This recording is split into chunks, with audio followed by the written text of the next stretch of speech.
I like appreciate good swaps, obviously, but the majority, 99.8% are trash.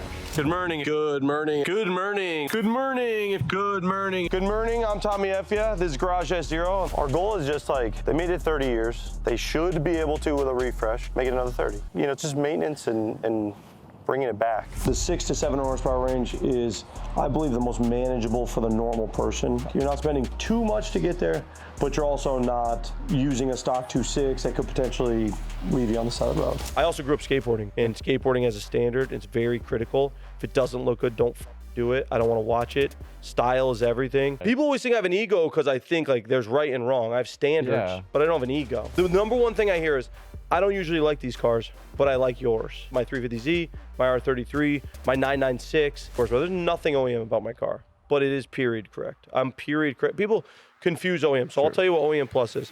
OEM Plus is... Yeah, I've been wanting this shit forever. I've been in the field with whatever they throw at me. Brush it off, pick myself up, moving on to the better. Hey. Ain't no errors, baby, it's a new era. Welcome back to the Circle of Drift podcast. I appreciate every single one of you that stop in every single week for a brand new episode. And today we are actually at Garageszero when I had the chance to stop by while I was in Connecticut for Grid Life. And we get to chat it up with TommyFYeah. And although he doesn't drift himself, he does build some pretty wild, not just GTRs, but plenty other cars, and has even helped rebuild Sean Booth's car. But I know a lot of you guys are here for drifting, and one of the best ways to get into it now is through sim racing because it's way more cost effective. And lucky for you, this show is presented by SimHQ, so you can always save 5% off on your next upgrade for your sim using code CircleOfDrift. Now, I do want to apologize for the late upload this week. I've been feeling a little under the weather the past couple of days, so I didn't get to finish it in time. But this weekend, I am actually going to be at Polecat for the Chase Bays event that is going on there. And not only will I be bringing the G35 sedan to drive, I'll have the full boost set up, and possibly, if weather permits, I will be bringing the sim rig. So if you have the opportunity and are close to Tennessee and want to come out, see one of the best tracks possibly in the U.S., come stop by, say hi, and enjoy the event. But without further ado, let's go ahead and get into the podcast. Well, yeah, we are here in probably a familiar place to you guys, but having TommyFYeah. Do you even go by TommyFYeah anymore? Yeah, sure. You're used to probably seeing me with these on though. There they are, yeah. The hater blockers. The Go Fast glasses. Yeah, these came out when the 33 was released at Nissan, so you get these. No shit. With an R33. How much do those cost now? They're probably like $400, $300, but they're like a relic. Not as bad as I would expect. They're like a relic, you know. But they're not as bad because probably no one really wants them. You know, like they sit on that counter for it's like the most worthless $400 in the room. You know, but damn, they're cool.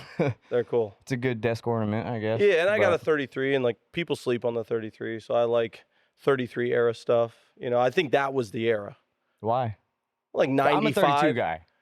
Sure, everyone is until they drive a 33 or 34. But what, like, most people can't, though.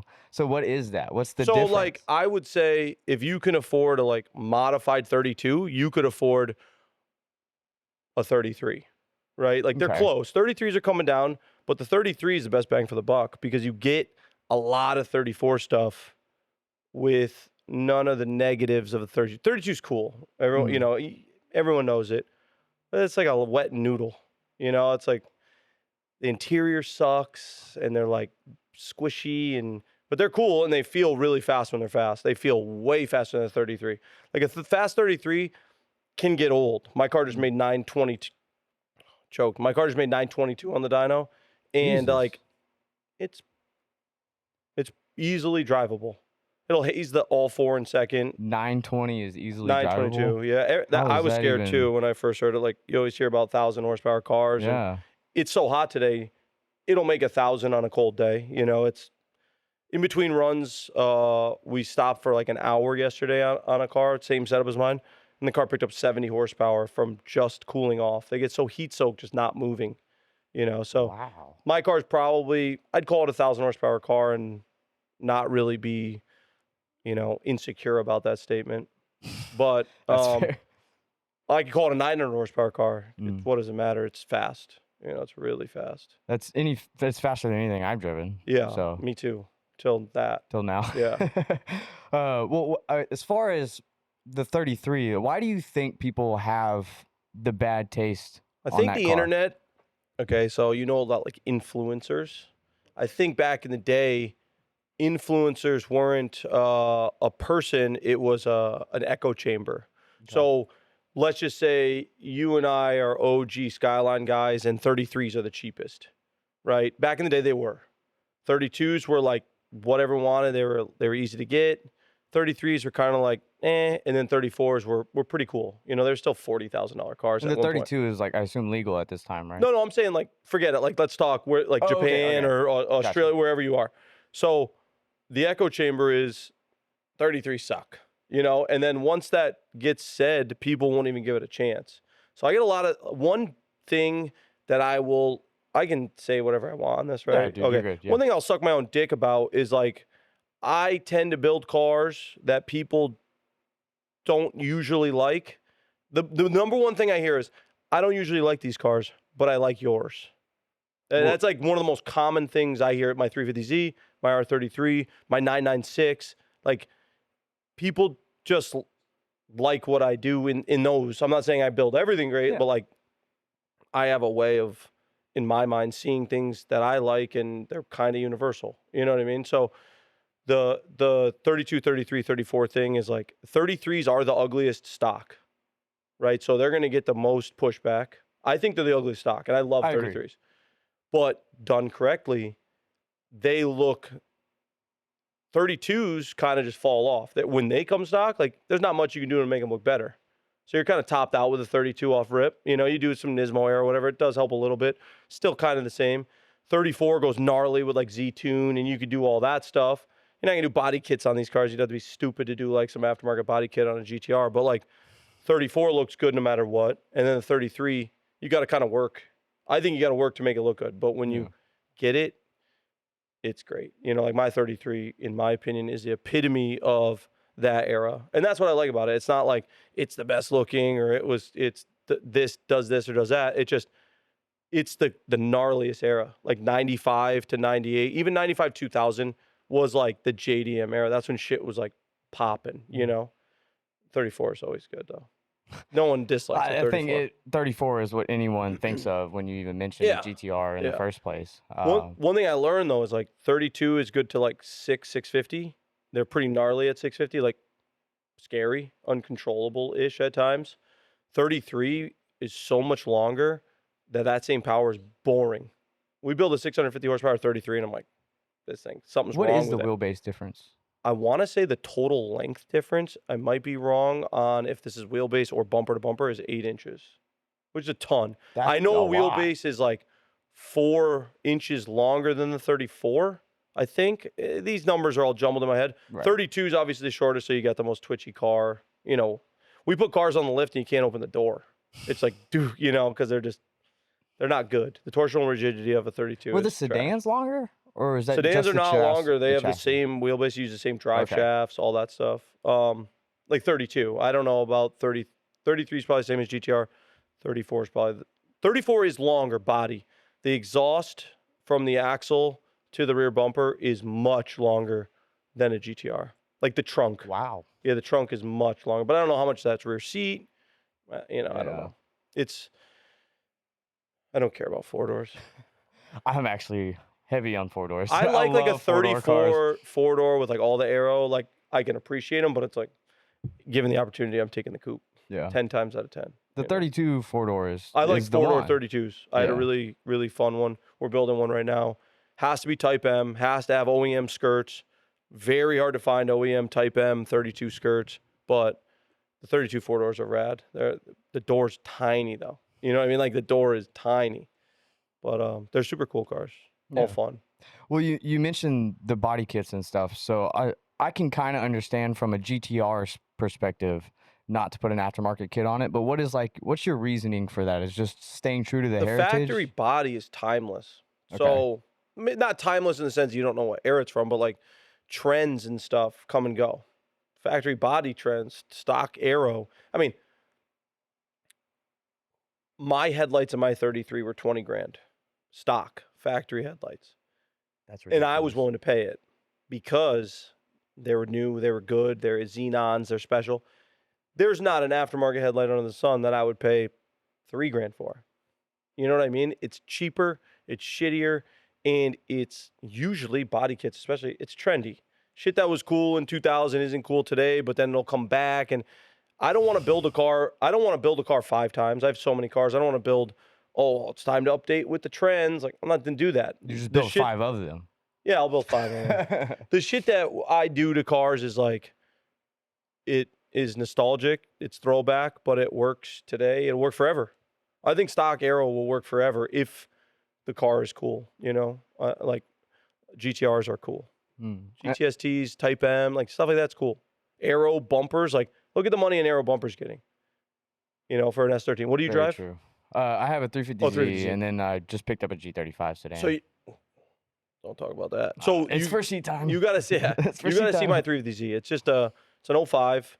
I've got Nismo urethane skirts, the double hump ones. I've got the rear spats, Gretty lip. I backdated the front bumper. I forward dated the hood. I have the HR hood.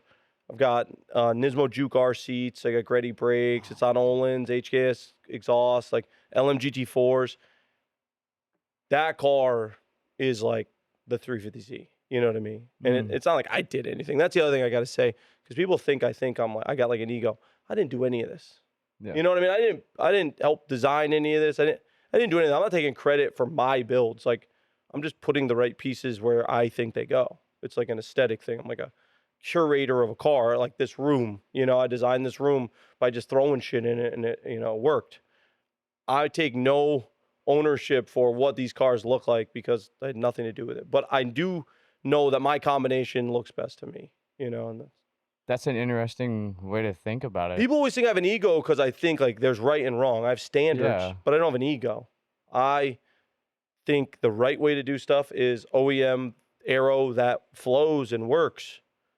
Period. If you got some dumb body kit dragging on the ground, it's all like BN shit. You know, BN stuff might look cool on one car, but people will put it on like, I want a BN kit. I want to make this work on my E36. No, it doesn't. It doesn't do that. So it's, you know, it's like that Pulsar. Like, that's an interesting car. Imagine changing pieces of that car. You know, like that's 1992. Has ITBs and an SR20 and all-wheel drive. And like, that's an interesting car. Put a body kit on it to like make it your own when it's stupid. Is there ever a line that can be crossed? Well, like I guess, put in the that Gretty sense? lip on my 350Z. That's not OEM. It's Yeah. urethane though. If that lip may be uglier, but it's plastic. So I'm down with it. Even if it's a little uglier, I know it's not going to turn to dust. I know it's going to protect the bumper, and it's going to do what, really, that's what they designed that part to do. That part is not for looks. It looks good, but that's to protect the bumper when you pull in and out of spaces. And if you hit it, you can just replace the lip. And then they make it look interesting. That's cool. You know, But what about in like the Skyline case? Because like Skylines obviously, have what if lips? it's just a GTST? Like, would you open if say you got a GTST and it's nothing special and you finally wanted to make a beater car Skyline? Like, are you still gonna go OEM stuff or is it? Have you like, seen our GTT, our yellow Altia out there? I don't think so. Okay, so it's I don't know. Yeah, I'm gonna go OEM stuff. It's gonna last. That's wild. It's gonna do. Wait till you see our GTT. That car, Okay. it's an Altia, which looks like a body kit. It's all OEM. It's Altia. It's like Nismo-esque. It's a little different, but it's got a big dumb wing and skirts and a crazy bumper. I like it because it's OEM. It's ugly, kinda, but it's like interesting ugly, you know. And I've got like a Tomei high rise wing in the other room. I've got like weird stuff that I think is cool, but like, I don't know. Where do like- you find this stuff? Like, where do you even just learn about Japan. all of this? That like Just finding it. Like behind me is GTR magazine 0 through 50. They came out in 1994. So I have number 1, which is number 0 from 1994. I can look in that and find a lot of stuff. I have the first HES Goods Master. So the turbo kit that's on my 33 is in my 1994 Goods Master, and I can look it up and I can get specs on it and I can read it. Like, that's cool. I think the reference material is as cool as the car. And all Yeah. these are like, the cars aren't a car. To me, it's like a housing for parts that I find interesting, right? It's like a canvas for interesting parts, not a car that I want to make different. I want to put, there's parts in this room behind me that I want to put on a car. Like that's a Veil side R33 exhaust. I don't need to own that. But that exhaust will make me buy an R33. Like I'll be like, I want to put that on a car. So I'll buy the car and I'll walk through this room, find all the stuff. Like build 4 cars with shit in this room, like fully built. I believe that. Yeah. Well, as far as sourcing them though, like is it just all importing from Japan? I'll find some on like Facebook Marketplace, buy. I bought my turbo kits from Poland. Then one of my business partner's cars from Malaysia. You just find them. eBay UK, eBay Australia, Facebook UK. I'll put my location as Manchester. I got a buddy, shout out Gaz in Manchester, and I'll find shit there and just connections. And you got to hunt for the cool stuff. Yeah. And it's fun. That's, is that your girlfriend, I assume? Okay, so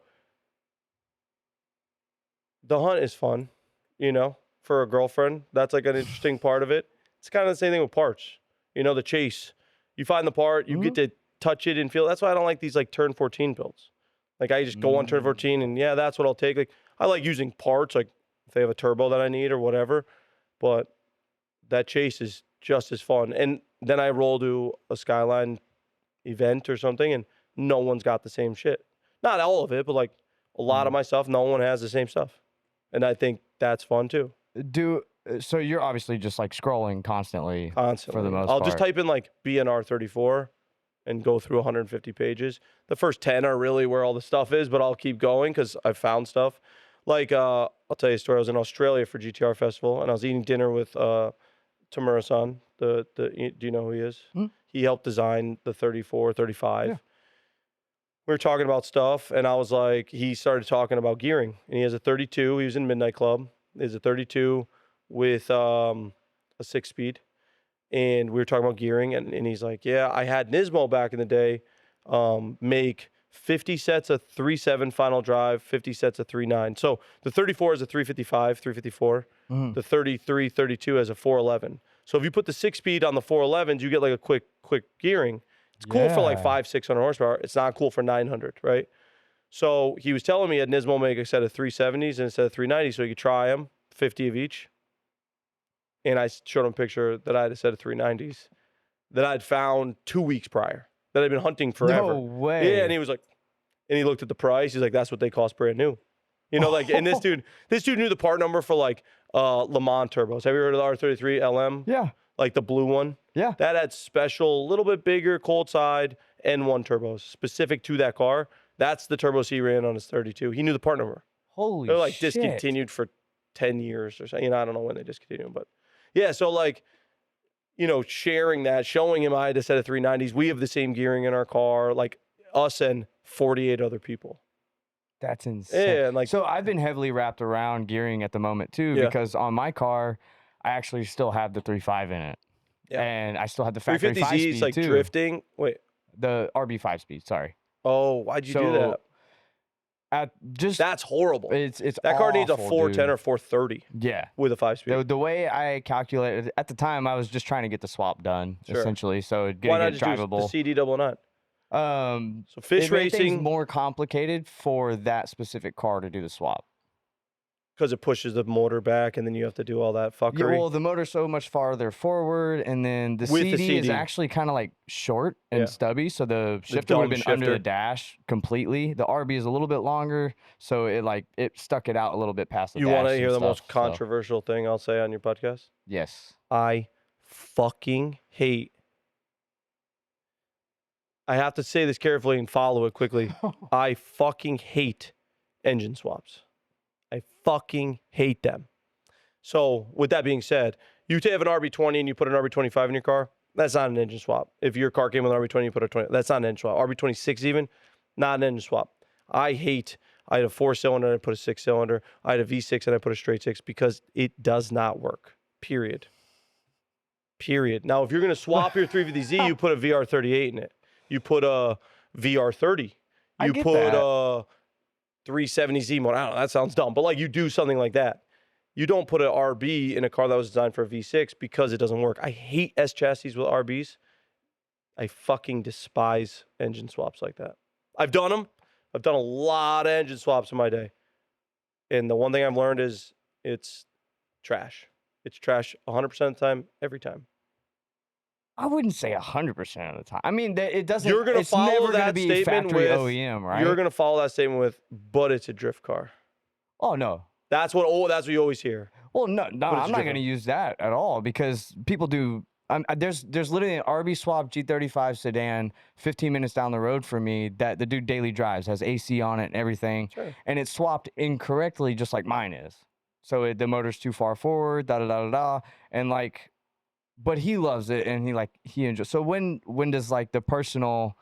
I don't care about anyone's feelings. I don't care about like, you know what I'm saying? Like, I don't care about like your wants and your desires, and like, you're not Nissan, you're not an engineer, I don't think. So your wants and desires are just ignorant. You're like, I want an RB in my S chassis. I'm not saying you. Let's get off of you for a little bit so no one gets upset. I want an RB in my S chassis. Like, go ahead. Plenty upset at me for what I say on the internet too. So go ahead, put an RB in your S chassis. It's stupid. It's stupid. You could build the SR to do, let's say, 110% of what you can get that RB to do, because your constraints within that engine bay are going to hurt you. And now there's 1,000 horsepower RBs in S chassis. That's fucking stupid. It's possible. It's doable. But I would love for someone to say this car's clean and let me look at it and let me list 10 negatives to it that I could see immediately, because I've tried to do it. I've tried to do it OEM. I've tried to do it where it would be like Nissan doing it. I've tried to, and it's not possible because the dimensions are not there. They designed the car around things, and then people are going to bring up, well, the R34 was designed around a VQ. It's the exact same engine bay as an R33. Identical. I could take parts from a 34 and put in a 30. There's little changes, but like, they're the same engine bay. I've used aprons from a 33 on a 34 and vice versa. Engine swaps suck. They suck. If you put a VR30 in your car, you'd be on stock trans, you'd have stock weight distribution, you'd have nothing custom, and obviously there's gonna be custom stuff. You'll have not the level of custom that you have, which is a one-off that if it fails, or it's made by some Chinese company, or it's made by some guy who doesn't care about street driving, or it's made by some guy who doesn't care about track driving. Like, there's too many negatives to that shit. If you want that engine, buy the car it came in within reason. You will enjoy yourself 1,000 times more. And it'll be cheaper. It will be fucking cheaper at the end of the day. Wiring Specialties makes a harness for that now, too, that swap. So I always say this when people bring up Wiring Specialties. Dummy proof. This game wouldn't exist without Yuri and Wiring Specialties. We all owe everything to Wiring Specialties. Period. Only Wiring Specialties. What do you mean by that, though? Like, what reason why all this wouldn't be here? Not this, but I'm saying like this swap culture, SRs and USDM YouTube 240s. culture, truthfully. Sure. SRs and USDM 240s is doable.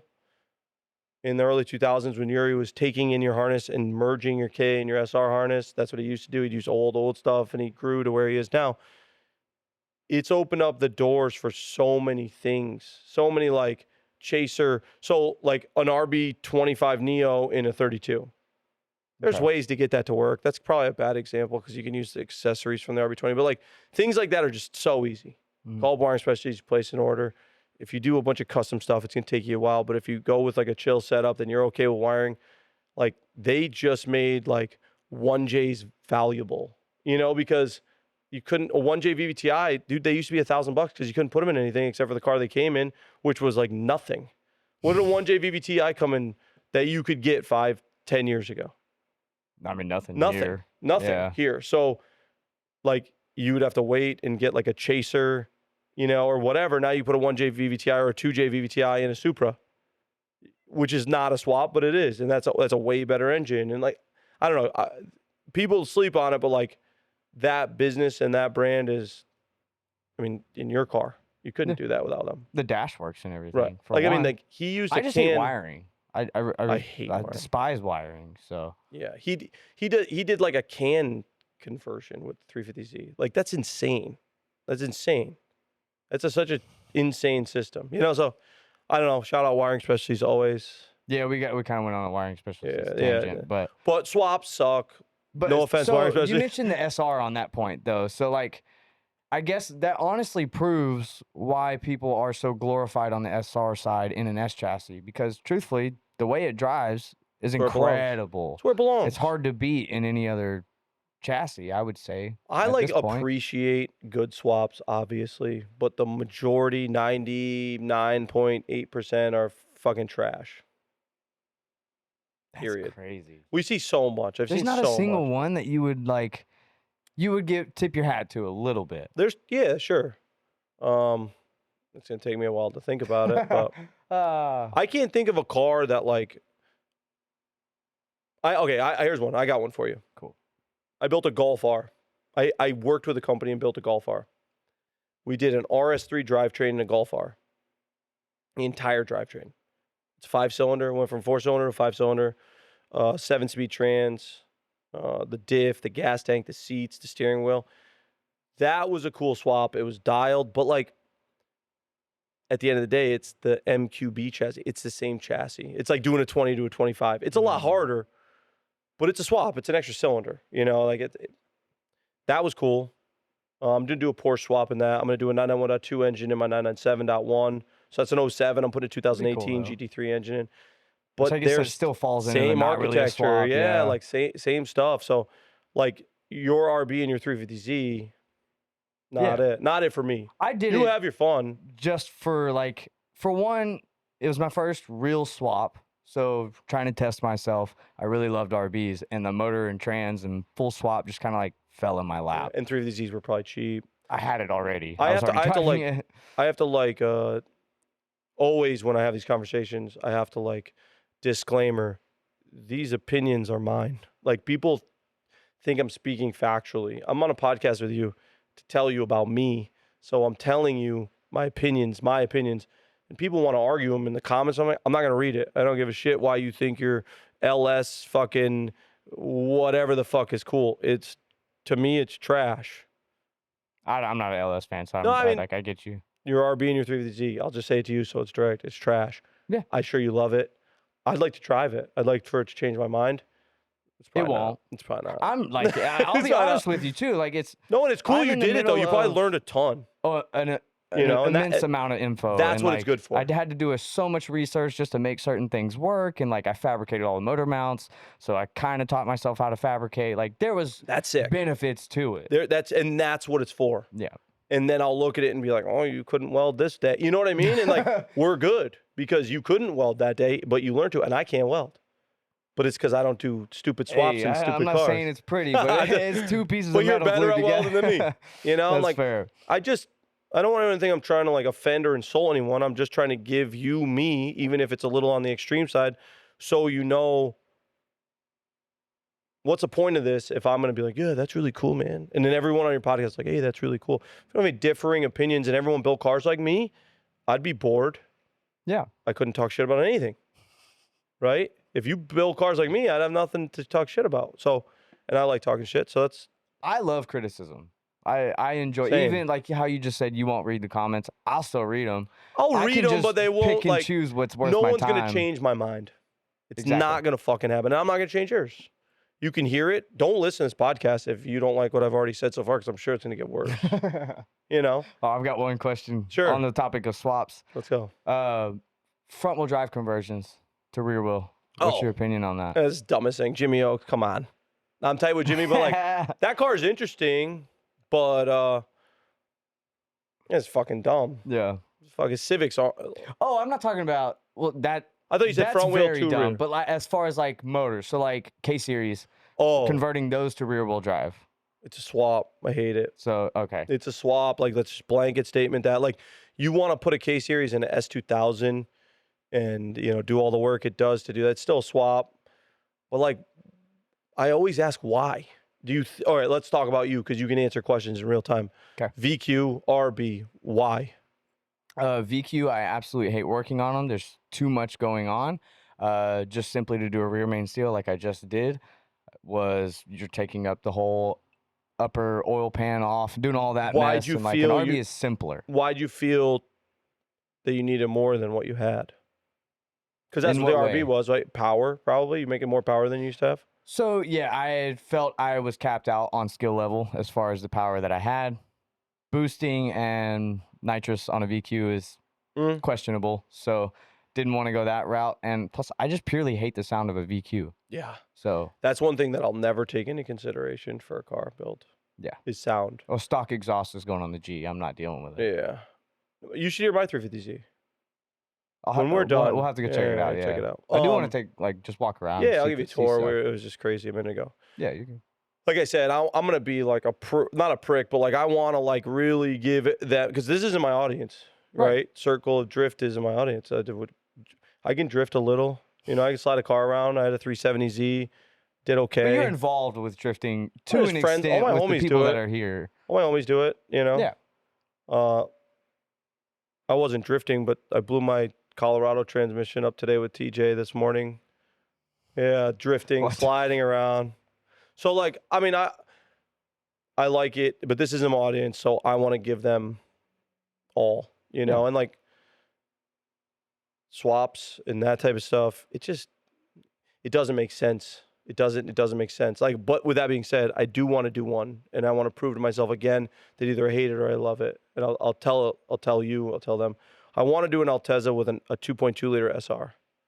Really? Yeah, Why? because the beams is dumb. Agreed. And the 1J, I would consider a 1J as well, or like a 2J as well. I would consider it. But I just think after driving, like DJ has a beams, he has an Altezza, and I drove it. I like the way the car felt, and I don't want to mess that up. I've driven an IS300 too, without turbo and stuff. But like, and I just mean driving down the street, taking some corners. I just think a 2.2 SR and Altezza like is a match made in heaven. I think. I would agree. But I'll prove myself love wrong those or cars. right. I feel like the 4-cylinder would have better weight distribution. Better weight for that distribution. car. I'll make like 450, 480 wheel, but no torque. The car's tires suck. Like tire fitment sucks on Altezzas. Wheel fitment sucks on Altezza. So you can pull off a 245 or a 255, make 350 foot-pounds, make 450 horsepower with a 2.2, and just have like a really good car that I think will make cool noises and would be fun. I don't know though. We'll have That'd to be see. interesting to see. I'm surprised nobody's done that yet. I mean, maybe they did. I've never looked it Yeah. up. And it'll be I'm- easy. yeah. I looked at it. It would be easy. It looks- What do you mean easy? Like what? Well, it'd be easy. They have a very similar front subframe. They use the same transmission as an S15. That I forget what it's called in that car, but they have this. The beams has the same 6-speed as an S15 internally. Fifth and sixth gear I think are a little different or something, and the architecture is obviously different, but like same trans. Like there's just something there. That's the weird shit where I start going. Like I find out it has the same trans. I'm like, well, what if it had the same engine? That'd be kind of cool. But I think it might suck. Yeah. Might have cooling issues, or it might hit the steering shaft. Who the fuck knows? But I think it'd be cool. I'd agree. Now the beams though, you obviously said you didn't like the beams. Trash. I agree with that. But why? What's your reasoning The behind beams it? are like people say you turbo them and do this and do that. Like that's a Yeah. cool engine for like a A86 or something really light. My buddy built one like to the gills one time with ITBs and all that stuff. He made like 186 wheel. So if you look at like the size and the weight and the everything, all the details of it, you could take an NA K20. So let's say we're talking swaps, which I don't even know why we're talking, but like let's say we're talking swaps. You could brought take, it up. Take I know. You could take a K20, make it rear-wheel drive, and put it in whatever car you can put a beams in, and have a better engine. K24, have a better engine. The beams, it's kind of like capped Crazy. out. It's kind of it's a Wow. little capped out. But Wow. Do you plan on doing that anytime soon? we'll That see if I can swap? find if I can find like my spec, like DJ spec Altezza is what I want. It's a black TRD kit, manual, like beautiful car, had a paint job, which I don't love. Beautiful car. If I could find one, I'm gonna find one in Japan, like somebody's cream puff, some old lady's gonna have it. I want a red one or a black one. I'll do it. Yeah. And we have the machine shop to build the 2.2, and it allows me to test our SR program without having to drive a piece of shit 240. I love 240s. I love 240s. I love looking at them. I don't like driving them very much. I They don't- feel like pieces of shit. I have only driven an S chassis a couple times in my life, actually. So why? They feel like pieces of shit. When you you get in a Skyline, a 32, 33, 34, GTS, I don't give a fuck. I guess you are kind of Non-GTR. spoiled with all these. Yeah, they're just a better car. It's like a better chassis. I think one of the best cars is a 25 Neo swap 32 GTST Type M. That's like, I want one so bad, but everyone's just raped 32s, and like, I can't find one that meets my standards. I don't want to build one. I don't want to paint it and go through all that. I just want to find some mint one, just do an engine swap in a weekend. Like we did that to Adam's dad's car. So Adam's dad has what I call my like dream beater. He's got a 32 GTST with a Neo with a Spectrum turbo, which is a 25 Neo turbo with a 3071 center section. I had one in my four-door. I made 493 horsepower, 47 torque at 35 pounds of boost on ethanol. Car will walk like Gallardo's and 4.58s. It was which is not that big of a deal, but it's funny to have a four-door that's walking like a 4.58 or whatever. But that's what I want. I think that, but it's such a better car. It's such a stiffer, better. It's a grand touring car, and that chassis's a fucking econo box. You know, they're write-off cars. That's why they were drifted. They're rear-wheel drive, and they used to be cheap. Now they're economy absurd. cars for sure. Yeah, But I love like a two-tone Seafoam K's Aero sitting on there on that lift. I'd look at it, and just like that, I wouldn't drive it. You know, being a piece of plastic. Yeah, that has to become a problem. It is. Where I you get to the point it's so nice, you refuse to mess with I it. don't mind driving nice stuff. I just don't drive it because like that car makes 300 wheel, and I've got a 32, 33, and 34, and a 996 and a Cayenne turbo. I've got a bunch of stuff that like I would jump in instead of that. Clearly, you know. So I don't know. It's sad though. I want to save that for my son. I want that to be his first car, but it's kind of nice, and he'll probably fuck it up. Yeah, maybe second car. Yeah, good call. The first car's we'll get him probably like a some little much. Pulsar or something. Yeah. first. Well, as far as like the RBs and stuff go, because you've obviously, or I guess, why have you chose to invest so heavily into that market, given the U.S.? Nobody's really done it in the U.S. When we're done, I'll take you for a ride. Okay. Nah, I don't. I'll throw the clip in there You'll too. know. But it's like, I've had like Porsche turbos, and they're great. And I've had Evos and S chassis and RX-7s, and I've had a Supra, and I've had Pulsar. I've had a couple Pulsars, and 350Z, LS Swap Colorado, Golf R. I mean, I've had over 1,000 cars, well over 1,000 cars driven on the road. And there's nothing like a gnarly GTR. There's nothing like it. Like my 33 makes 922 horsepower, is like mellow. It's a 3-liter. I'm like cheating. No RB30 bullshit. This is a 26 block HKS crate motor that they made work as a 3-liter with a G40 1150, and it's so fun. And then it's a little much though. So then I'm gonna build my 34 to be like a little lower, spec below that, like 750 wheel, real responsive, fun. And then my 32 will be like 650 wheel with the sequential light, you know, if I want to like do some track days or whatever. But it's just cool. The RB and the SR are like the prettiest engines ever. It's weird, but they are. I'd absolutely. They're agree just with so that. like, they're like carved out of like metal, you know, like where you see like I don't know. I'm trying to think, like 2Js are okay. You know, they have like kind of that like prettiness to them. Really just the 4G63s. valve cover though. Yeah, it's like on the 2J, like the center. I don't know, but the 4G63 is very utilitarian looking 4-cylinder. It just works. Where the SR just looks cool, you know. I don't know. Especially dressed up. The RB is the Skyline. They're great, you know. And then the RB 2J thing is my favorite conversation, because Freddie is here tuning. He's a 2J guy, real big 2J guy. It's like the conversation should never be engine versus engine, because they can't do anything. Those engines can't do anything without chassis. But you put a 34 against a Supra, and they make the same numbers, it's a wrap. It's a wrap. The 34 is going to fucking destroy the Supra every step of the way, because it's going to put the power down. You know, 400 horsepower, 500 horsepower, 6, 7, 8. That they're now we're talking drag racing and slicks and all that dumb shit, like whatever. But I'm talking like realistic builds that I want to drive. The Skyline's king, you know. How did you make a business out of all of this though? Because you had to have been like leery at first starting all of this, because the market just wasn't really there here. I don't know. I always call this place a spite shop. I started my own shop in spite of and to spite shops that I had worked with in the past. They're How all do you mean? trash. And I don't mean all shops are trash, Mhm. but they're all trash that I dealt with and I worked with and I tried to deal with or whatever. And it's like, no one is willing to do, not no one, I got to watch my words. If we were talking about the camera, I wouldn't have to do this, but like, they're not willing to do, not everyone's willing to do what I'm willing to do. You know, like paint base. I mean, I didn't even give you a tour, which is kind of fucked up before this, but sorry. It's all good. But we've got paint in-house, paint and body in-house. We have a machine shop in-house. We have a dyno in-house. We have mechanical in-house. The only thing we don't do here is zinc plating. You know, so we do all that to bring these back like a time machine. I want to be able to go back and buy a brand new 33. I can't, so I'll just build one, you know, as best I can.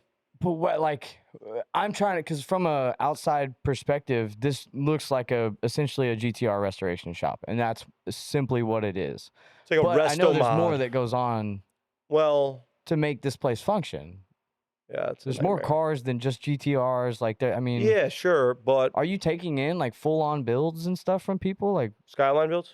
I mean, I guess Skyline builds. that's it. So like, yeah, 32, 33, 34. Okay.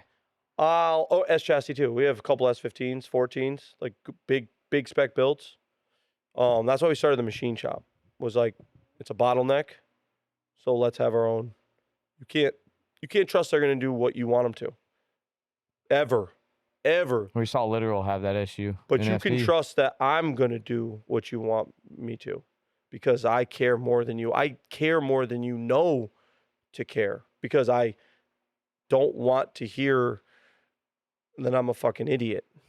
And like, we in the past have sent engines to machine shops that have been doing this for 20 years and had to take the engines apart, you know, in our early time. And Yeah. now we have a machine shop with machinists we trust, and I look over everything. Dude, you got to talk to my techs and stuff. Like, stick my hands and fingers in everything. Like, I walk through the machine shop and I'm like just doing weird stuff, and like, you know, we'll get someone who's like, oh, I had this engine built somewhere else, and they'll leave it in the machine shop and something went wrong, whatever, or something wasn't right, or they're scared or something. Their buddy had their engine blow up, so they don't want it to blow up before. I'll stick my hand in there and feel, you know, sand in the valve cover, or you know what I Oh my mean? Like, it's just little God. shit like that like you can't pin on them, but you know it's them. Yeah. But you also, if you live in some little like bullshit town, you can't get it anywhere else. And it kills the vibe. It kills the build culture. You get burned once good. Someone who earned and spent 30, 40, 50, 60, 70, 80, 150 grand on a car, and they get burned once, they might never build a car again. Yeah, they'll completely opt out. They'll I've be like, seen I'm- people. I've seen it happen. Yeah. I'm going to go buy a Porsche. You know, I'm going to buy a turbo Porsche and Just call it a day. just call it a day. Get a Yeah. warranty. But I don't know. It's not that like nothing and everything is profitable. I think having a specialty is super important. And like, if the only piece of advice I'd give anyone that I would be a dick about enforcing is like, if you go to a shop and they will build anything that you want to give them, That's a 99% of the time you're getting fucked.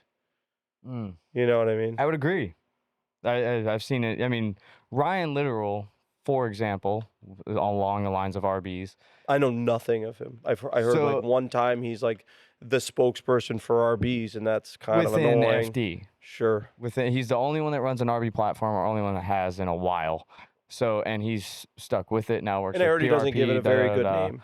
And yeah, but one whole year he was blowing engine round after round after round. Turns out next year he realized it was a machine shop the whole time. No shit. So they were just completely bullshitting the machining. There's work. obviously three parts to every build, right? There's the person who put it together, the machine shop, and the tuner. If it breaks, I like to know it's me, right? Like, I know to know it's us. I don't want our car going to a different tuner and the tuner going, oh, your machine shop fucked it. Like, if it breaks here, it was me. Yeah. It was us. It was no one else. And then I can go give them a new one without a question in my mind. Give them a new one. Give them a new engine. Give them whatever, because that was us. It just settles everything. Having able, it settles everything. There's a couple things that can happen that aren't us, but it's like very, very, very rare. If everything's firing, it's us. And I'm confident in giving you I can't say this word out loud, my attorneys won't like it, a warranty, a guarantee. Well, there's a lot of overhead that's happening here. So like, from what I'm trying to understand, I guess, is given that you have so much overhead, how are you able to make enough by doing all that? Like, can you only take on high ticket builds and stuff, or like? No, to be fair, I make more profit like off expensive operation. low ticket builds. Really? Absolutely. If you give me a timing belt job to do, I'm taking $1,500 from you. Just like for like an RB. If you have your Skyline, you're like, oh, I need a timing belt, water pump, tensioners, blah blah blah. I'm getting $1,500. Let's just say I'm just making up a number. I'm getting $1,500 from you in a day, 4 hours. I'm not gonna do it flat. I'm not gonna be our hourly rate says you're paying $1,500. It sucks. It's a lot of work. It's gonna cost you $1,500 in labor. If I could do timing belts every single day with 2 techs, this place would make, they could probably each do 1.5 to 2 a day. They would make each $3,000 a day. That's $6,000 a day. Make 30 grand a week. If I build your car, that's crazy. I'm making 30 grand over 6 months.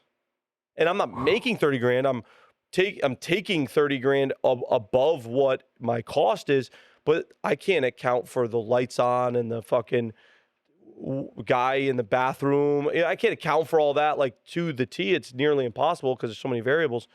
I make way more money if I do the bullshit. Way more. That's crazy. Well, just think about it. I mean, like, how many fucking mom and pop mechanic shops you see where the guy drives a fucking nice car, the owner? You know, he's got a bunch of like low paid dudes in there and he's driving something nice. He's there half the day. It's because they're just turning shit over. McDonald's makes more in a day than your 5-star restaurant because of the numbers. You know how much they can do. So the market's not there though. Like to do 2 timing belts a day. No, fucking no. Like, it's not realistic. Yeah. But that's why the machine shop now, that isn't localized. You can be in California, say, can I have an engine? And we're about to get an engine dyno, and we'll be able to like give them almost a tune with their engine because we'll have an engine dyno that we can tune in-house and say, give us your haul tech or whatever, tune it and ship them their engine tuned. Be able to fucking put it in your car, dude. Plug your ECU in, our locked ECU. Reason we lock it is not to protect our tune, it's to protect your guarantee. If that's unlocked, I know somebody else stuck their fucking hands in there. But it's going to be so cool when we get to the point where it's like, you can have your shop in Cali of save the money and shipping. I probably make more money building an engine and shipping it than I do fucking slaving over your car and finding every bolt and doing all that shit. Taking up a lift. Sell you an engine, sell you a tune, taking up a lift. And we'll just service local people or people who want that level of build. But we'll be able to send an engine to Nick Collier in California. He can throw it in a car, plug our ECU in, and let it out the door. What he would makes something like that cost? I don't know. If someone wanted to just get a basic, 25 400 horsepower RV build. I don't know. 400 horsepower costs. 400 horsepower. I don't like 2.6s. Like I stroke every engine. It's actually cheaper. It's a weird way to say it. It's not cheaper. It's more cost effective to stroke an engine than it is to like build this 2.6, Okay. Like 400 horsepower. I don't even like building 400 horsepower cars because it's not really a build. You're overbuilding and then you're just turning it down, kind of. Right. 500 horsepower cars, 2.8, it costs you, I don't know, let's just make it 25 to 35 grand. Send you an engine, have your shop put it in. Like, if someone sent us an engine and we didn't have to paint the bay, we didn't have to do anything, you just wanted us to swap it, we do it in 3 days. Engine out, engine in, plug in the ECU and drive out. We do it 4 days. Adam's dad's car. We got his car in our shop Thursday at like 4 p.m. Barely touched it on that Thursday. Worked on it all Friday, 2 guys. Saturday at 3 o'clock, Adam and I were driving the mountain road. That's incredibly fast. I mean, it takes a lot of planning. You have to know what the fuck you're doing. I couldn't do that with an RB and a 350Z ever in a million years. No. But unless I did 2 and then it'd become pretty easy. The second one, obviously. Yeah. But in that, like, I would love to do that and not have to paint bays and not have to do that. And then when the people want it, because right now I don't offer that. I won't do it. I'll have to paint your bay. I have to put the zinc plates in. I have to powder coat. I have to replace shit. Like, I have to. Because I don't want you to be like, oh, I had an engine swap done at Tommy's and the fucking brake master cylinder went. It's like, the fuck? I didn't do anything with that. But, like, that's annoying for you. It puts a bad taste in your mouth. And, you know. Yeah, you're just trying to create that standard. Trying to create a standard, and I'm trying to give you a reliable product. A lot of people now, because of the price of Skylines, in their brain, they think they're going to a dealership and buying a brand new car. I don't know how else to word that, but that's what they think. And realistically, you're buying a piece of shit 30-year-old car, and it lasted this long, but now it's time to redo it all so it lasts that long again, you know? But these people, you spend $200,000 on an R34, and it's like, Oops, sorry. you spend $200,000 on an R34, and you're expecting that thing to last. It's more reliable than an S chassis with, you know, that's that old. Yeah. Or a Honda Civic or a fucking whatever. 350Z you buy off Marketplace, you know? How this place has to have a lot of money wrapped up in GTRs. What do you mean? So, Like customer cars? how many of those are actually the shops or yours specifically? Right now that we are have out like there? 6 Skylines that are like 7 Skylines that are the shops or mine. Yeah. We've had 42 Skylines in the parking lot before that weren't ours. That's insane. Yeah. But okay, so It took us 2 years to get through them, yeah. you know, but that was my bad. That was me starting a shop, not really knowing and being like a little concerned because we had a lot of overhead, like you said. And it was like, oh, you want your car built? Cool. Oh, you do? Cool. You know, and let's say it hurt me. It hurt my reputation because things took longer than they were supposed to.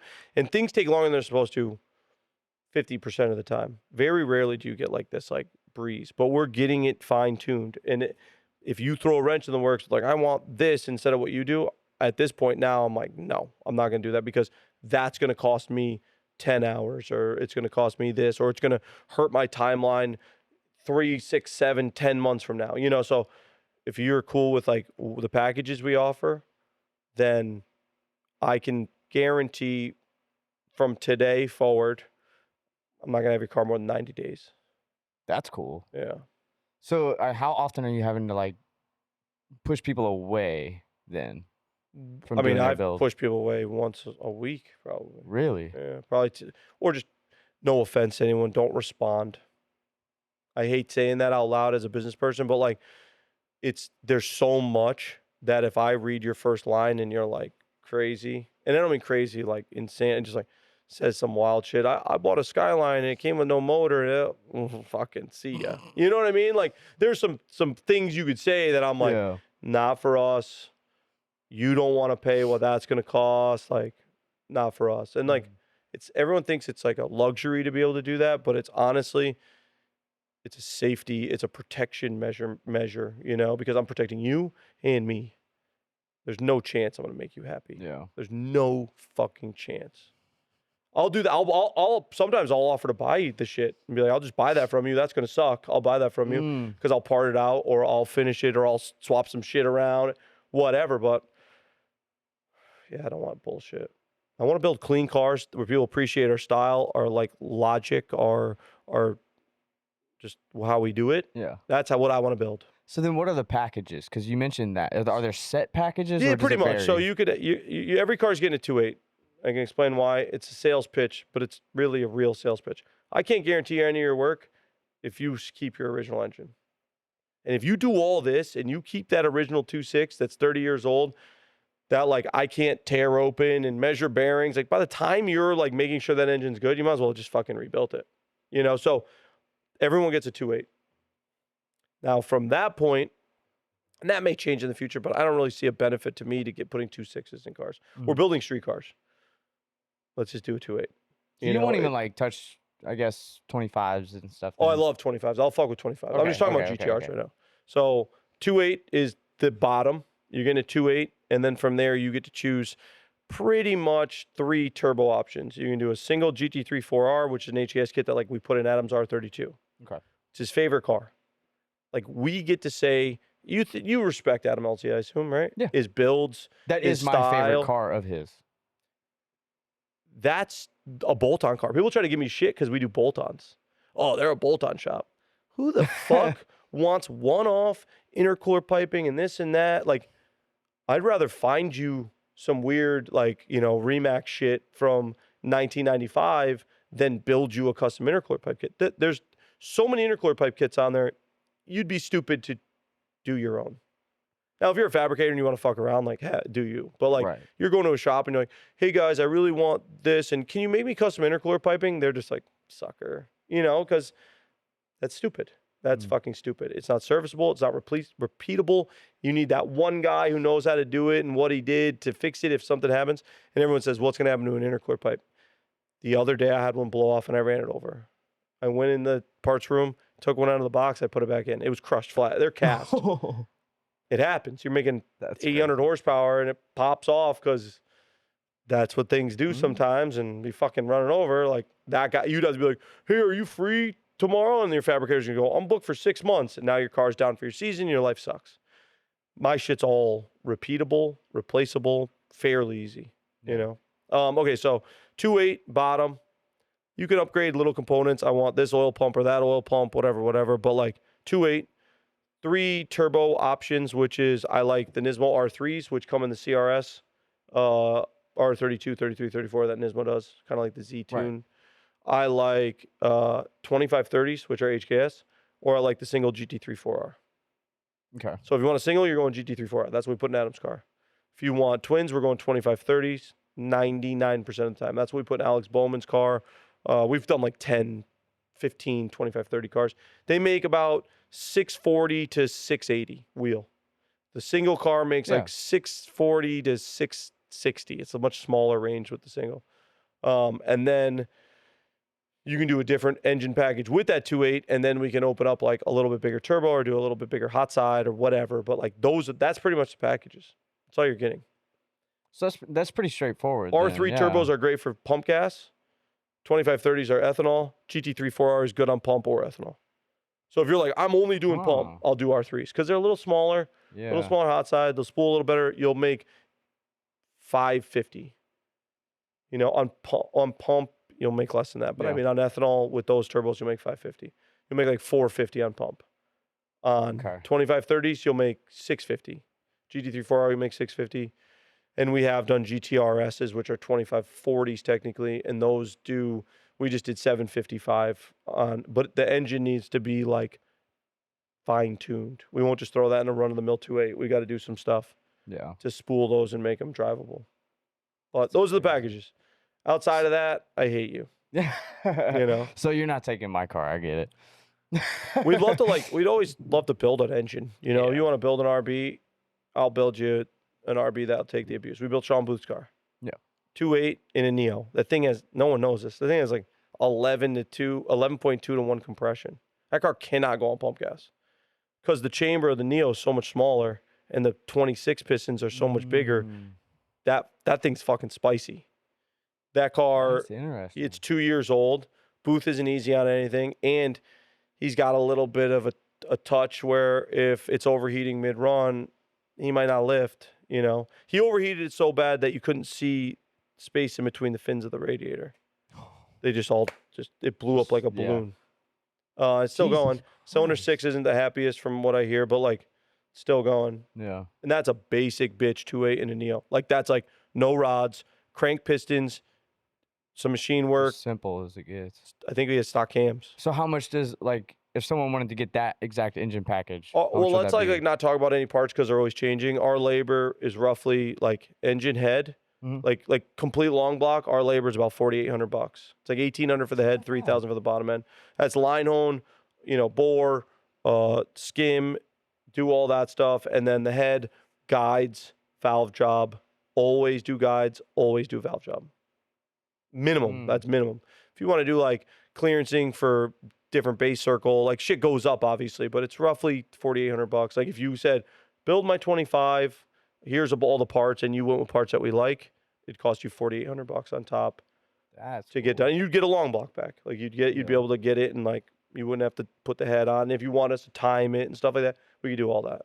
What if I said just what you or what you think should be on the engine.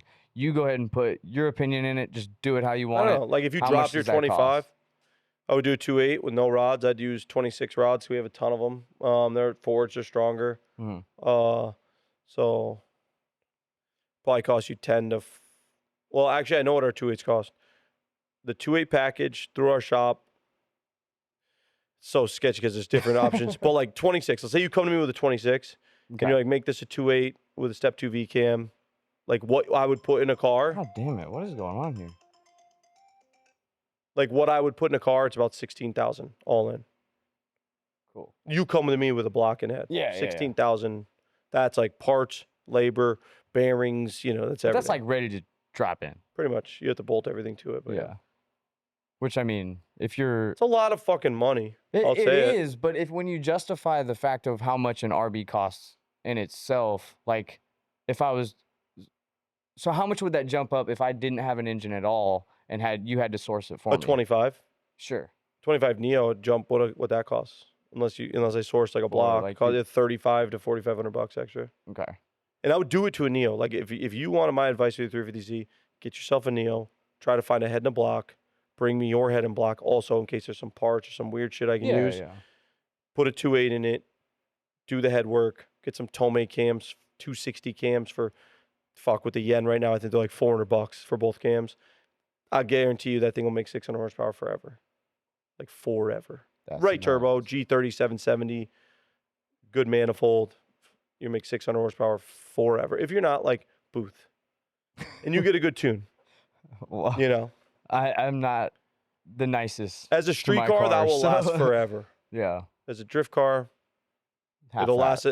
Watch Booth and then like double it if you don't drive like him, or follow it if you drive like him. We'll see when it lets go. Well, he's our test Follow mule. it. People think we did that for him. We sponsored him. I like Booth. He deserves it. He's a gangster. He's a fun driver to watch.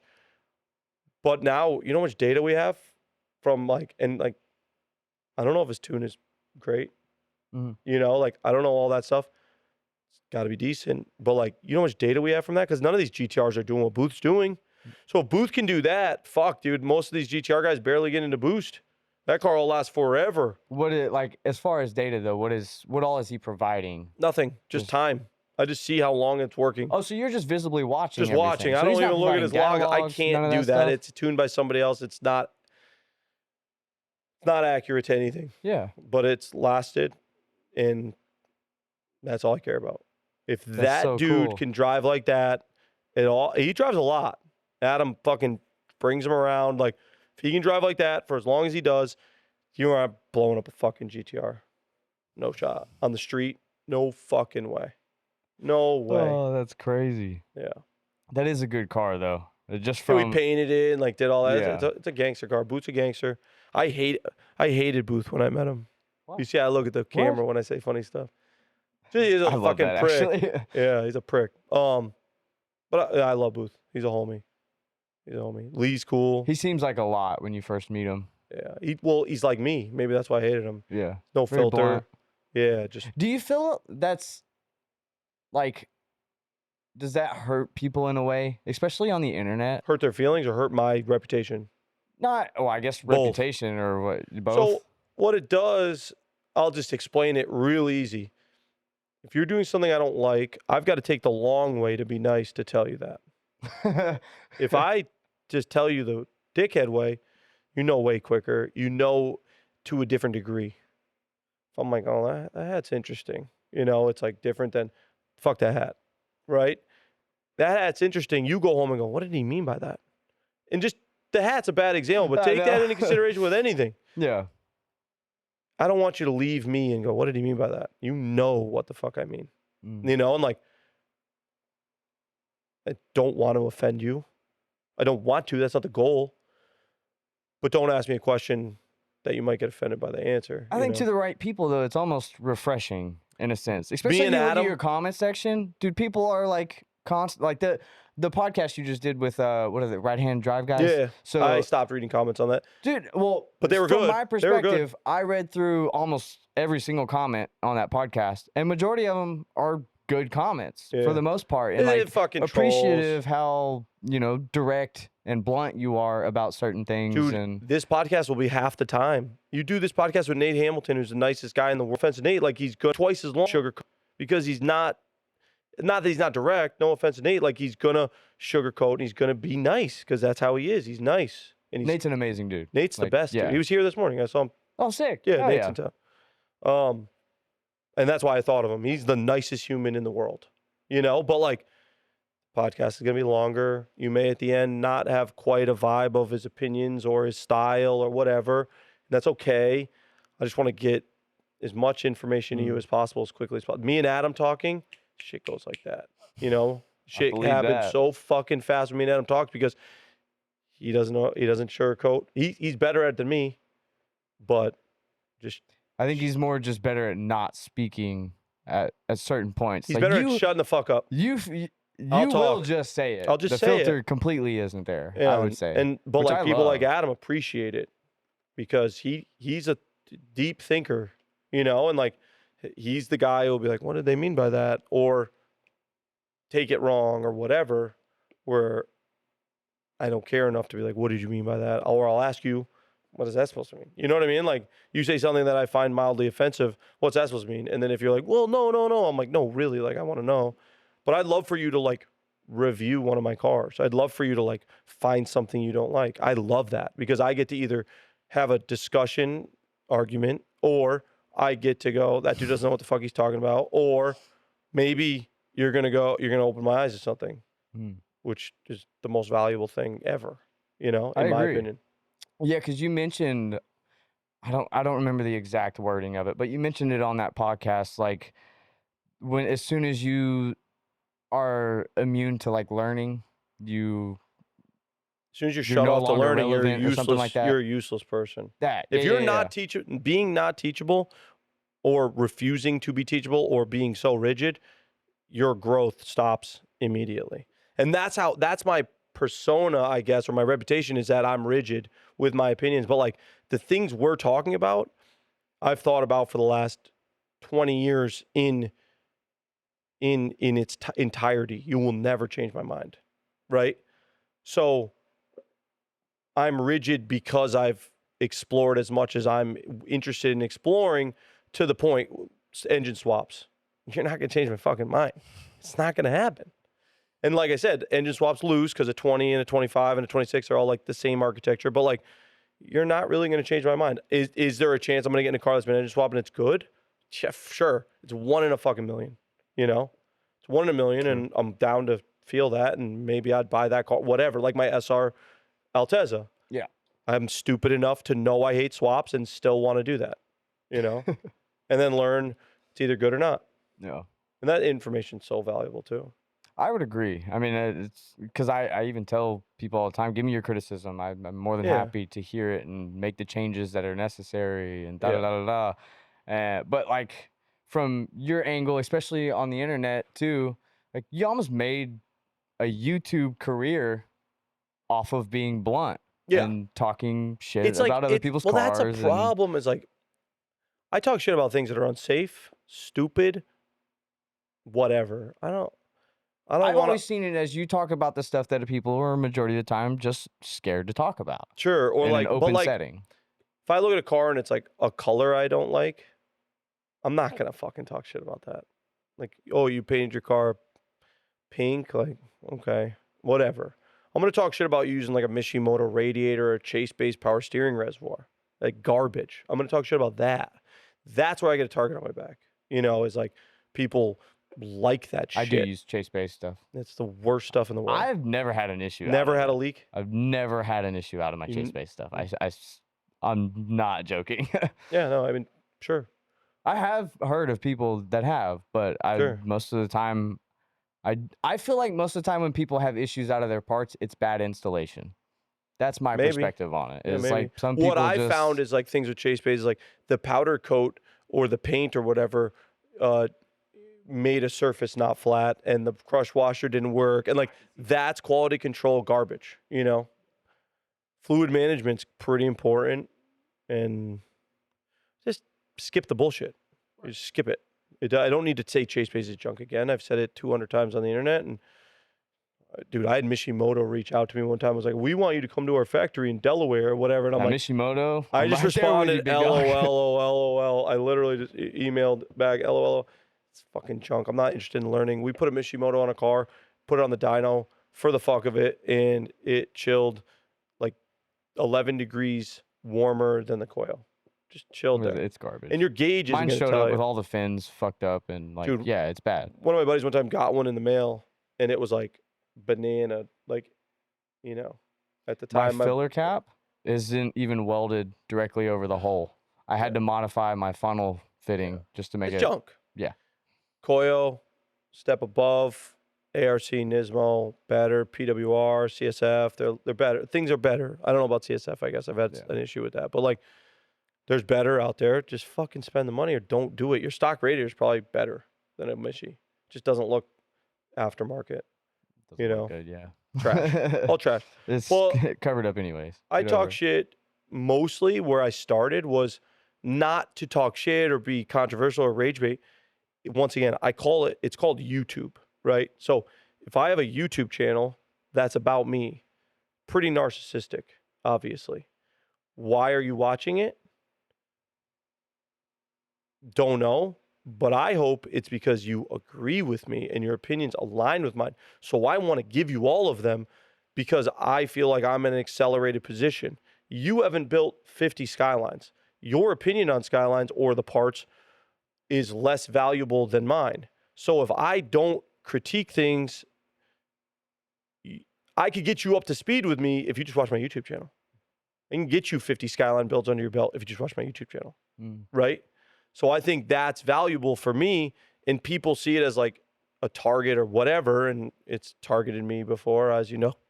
But like, I'm just doing it for the people who align with me. I'm not doing it to change anyone's mind. I don't give a fuck. If you like Mishimoto, you're wrong. See ya. That's cool. Go watch.